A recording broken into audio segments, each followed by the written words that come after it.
Assalamualaikum students, how are you? Fine? Okay, I hope you have learned the tables from 2 to 10. मैंने आपको tables याद करने का काम दिया था, याद है ना कुछ? 2 से लेकर 10 तक।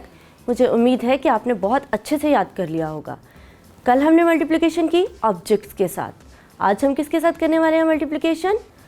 नंबर्स के साथ। आज हमारा काम है नंबर्स के साथ मल्टीप्लिकेशन करना।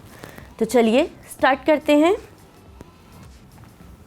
यहाँ पर मेरे पास कुछ क्वेश्चंस हैं, like 3 multiply 4, okay, 7 multiply by 6, next one 8 multiplied by 3. One more question. 5 multiplied by 5. Okay. Now we are going to find out the answer of these questions. We have to read tables. क्या करना है? Tables पढ़ने हैं। चलिए पहले क्या है? 3 multiplied by 4. पढ़िए। 3 1s are 3, 3 2s are 6, 3 3s are 9 and 3 4s are 12. The answer is 12. 3 4s are 12. अब हमारे पास क्या नंबर है? 7 multiplied by 6 equal to, let's find.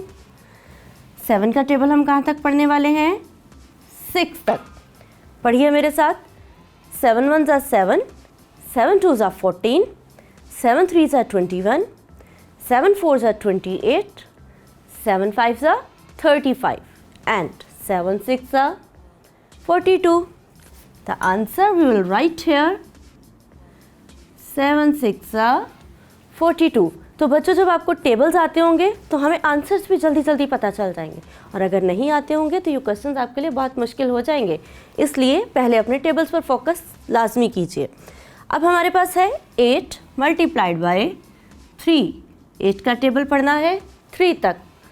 पढ़िए। 8 1s are 8, 8 2s are 16, 8 3s are 24। देखा कितनी जल्दी जल्दी आंसर आ रहा है, सिर्फ इस वजह से कि आपने टेबल याद किए हैं। अब हम करेंगे 5 मल्टीप्लाइड बाय 5। 5 का टेबल 5 तक ही पढ़ना है। 5 1s are 5, 5 2s are 10, 5 3s are 15, 5 4s are 20, 5 5s are 25। तो बच्चों हमने कल क्या सीखा था कि मल्टीप्लाई एडिशन से मिलता जुलता प्रोसीजर है।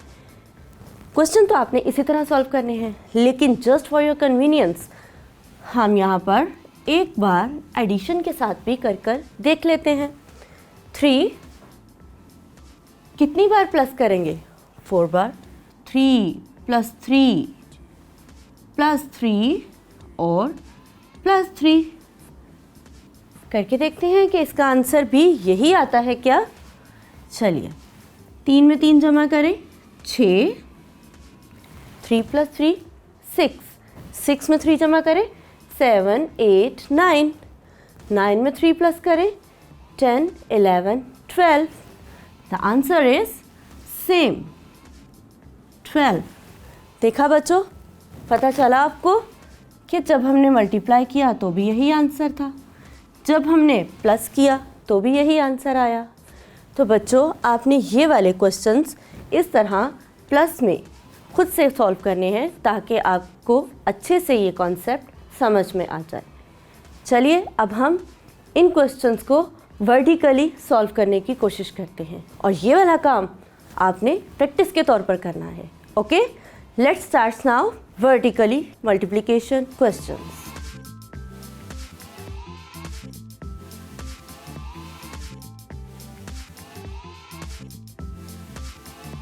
ओके स्टूडेंट्स, अब हमारे पास ये क्वेश्चंस इस फॉर्म में हैं। पहले हमने हॉरिजॉन्टली किए, अब हम वर्टिकली करने वाले हैं। स्टूडेंट्स इसमें बिल्कुल भी कंफ्यूज होने की ज़रूरत नहीं होती है, because the procedure of solution will be the same. हमने पढ़ने टेबल्स ही हैं, चाहे क्वेश्चंस हॉरिजॉन्टली आए चाहे वर्टिकली आए। चलिए स्टार्ट करते हैं। 4 मल्टीप्लाइड बाय 6। तो स्टूडेंट्स हम 6 का टेबल 4 तक पढ़ने वाले हैं। Let's start to read the table. 6 1 ज़ा 6, 6 2 ज़ा 12, 6 3 ज़ा 18 एंड 6 4 ज़ा 24। तो हम ये 24 इसके नीचे लिखते हैं। आंसर में हमें जो भी हासिल होता है वो हम यहाँ पर लिखते हैं। 6 4 ज़ा 24। अब हम दूसरा करेंगे। 7 मल्टीप्लाइड बाय 3। 3 का टेबल कहाँ तक पढ़ना है? 7 तक पढ़िए। 3 1 ज़ा 3, 3 2 ज़ा 6, 3 3 ज़ा 9, 3 4 ज़ा 12, 3 5 ज़ा 15, 3 6 ज़ा 18, 3 7 ज़ा 21। The answer is 21। तो स्टूडेंट्स, इस तरह करना आसान है या वो प्लस प्लस प्लस करके आसान है? इस तरह करना बहुत आसान है, इसलिए हम मल्टीप्लिकेशन का मेथड यूज़ करते हैं ताकि क्विकली हमें आंसर मिल जाए। अब हम बढ़ते हैं अपने आखिरी क्वेश्चन की जानिब। 8 मल्टीप्लाइड बाय 9। 9 का टेबल 8 तक पढ़ना है। पढ़िए। थोड़ा सा टफ है, लेकिन जब हम पढ़ने में आएंगे तो इंशाल्लाह ये वेरी क्विकली होता चला जाएगा। 9 1 ज़ा 9, 9 2 ज़ा 18, 9 3 ज़ा 27, 9 4 ज़ा 36, 9 5 ज़ा 45, 9 6 ज़ा 54, 9 7 ज़ा 63 and 9 8 ज़ा 72. The answer is 72. We will write 72 here. हमें आंसर्स मिल गए हैं। अब आपने क्या करना है? आपने हॉरिजॉन्टली, वर्टिकली दोनों तरह के क्वेश्चंस की प्रैक्टिस करनी है। अब हम नए कॉन्सेप्ट के साथ मिलेंगे नए लेसन में, नए दिन में। तब तक के लिए अल्लाह हाफ़िज़।